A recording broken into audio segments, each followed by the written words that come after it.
attention TV me ma obi bia akwa best rest obi mia subscribe button so now I throw one comment section ho ai now I like video now I share ama afoforo nso ensa akebi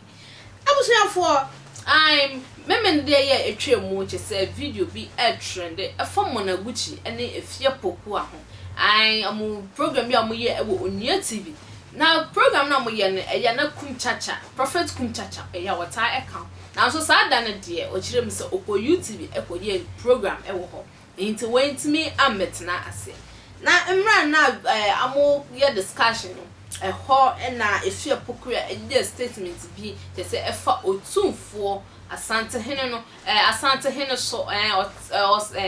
o say tutu ba ko pe ha ama hene ni na no na ye statement bi e fa na way na Afia Schwar nega chese o ti video na so ohun video no ese o de mirika ebe ye live je say didi atemi de no otutu bi e de mamu na guchi ankasa way na Kumchacha say ene hane he se Afia Schwar nega etimi edidi Afia Pokuaa atamede ene ono so de o de bi ebe mana na ankasa obekeke bi a chirem abusuafo moma ye hwe Kumchacha video the embra Ewurade Nyankopon hiraw na Ewurade enyokese media the prophet Kumchacha na unim mehu se issues bi e wo social media no so a trend saa en stop da afa ye nua Afia Pokuaa a woni me nua ba a wo fa Monaguchi eko Onua TV eko ye program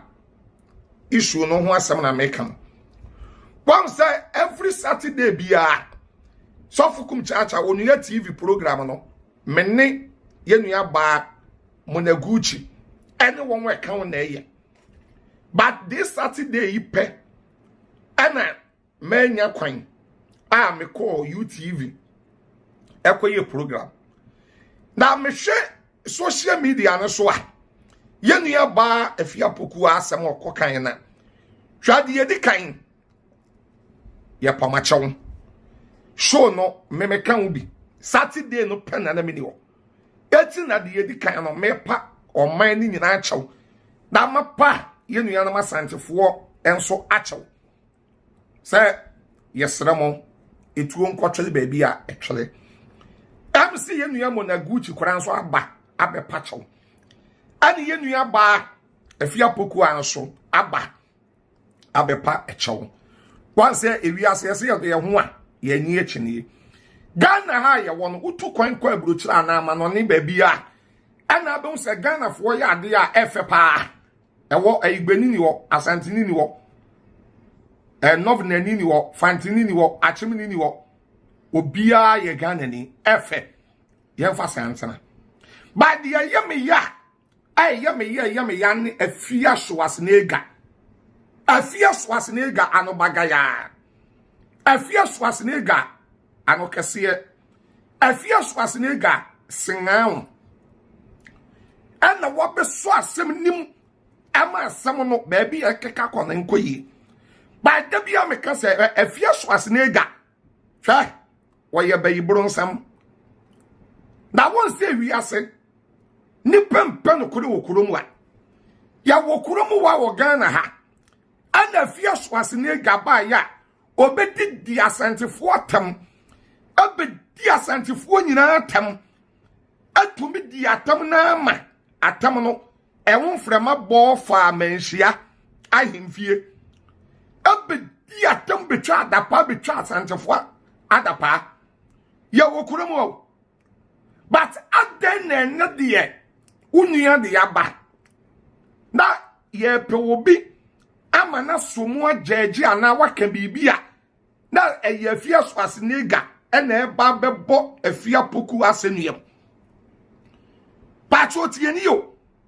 wonse mesi sofu Kumchacha ni pempe no kore oti kuromu wa Afia Schwar nega wodi asantifo nyina tam adi asantifo tam wodi won watam efri suru bedu fam ama enhu frema mesi abofa manhia abedi ya papa Kwadwo Safo kantanka apostle Kwadwo Safo papa age enam 80 eborokora abedi natam sabe eno de wanu sunti enyinya wanim te se oba wanya ni pilot 1 year afa na ebeba da be keka de wo keka ye na aden and why now? This is my caution. Why now? Son, once a contract and you try quiet, Nanka won't die, was way good. So I come with Diana, was it a test in any song? That is saying ya to me, if you was nigga with the Toronto. Ye just saying ya to me, what it? Ye jai. Ya what gun on my okurumwa. What to me, the atamama, IGP, a kufidan palokora, Nansen shall the obayano. At the atamama, IGP courage the obayan. At the penny be a wagan be a minim penny a winning at him. So for penny be a wokurum be a so for penny be a wedding at him. Now would the and not sabe or be at the abba no be a cocan same beer. Now wouldn't not all Bible bunny panna senium. Romans chapter 3 verse 23. Bible seeing ya bonnet na onyame anu onyam aboyen. Ana Ecclesiastes 7:20 was when the patron ni bi ani form wa ya bone a wanye papa wate. Isaiah chapter 64 verse 6 ose ya de trene korate so onyame anu ntomago wate. 1 John chapter 1 verse 8 ose ya kase yenye bone a na ye dada ye ho na ne kure ni yemo. Na ye ka ye bone a nyame yo no kwafo no trene ni so de ye bone be chayen. Eti na Afia Pokuaa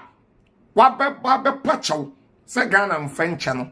na wo Afia Schwar ne gade wasom echen chase Manchester echen chase Manchester eni dia ben Chelsea wasom World Cup and now the opesa wo Yesu kan John chapter 8 the whole chapter oba ni na di ejira wo no do onye bone da onto bo mo no abusuafo we enu nsama Kumchacha ede mane Afia Schwar nigga midi edi Fatima aha attention TV makram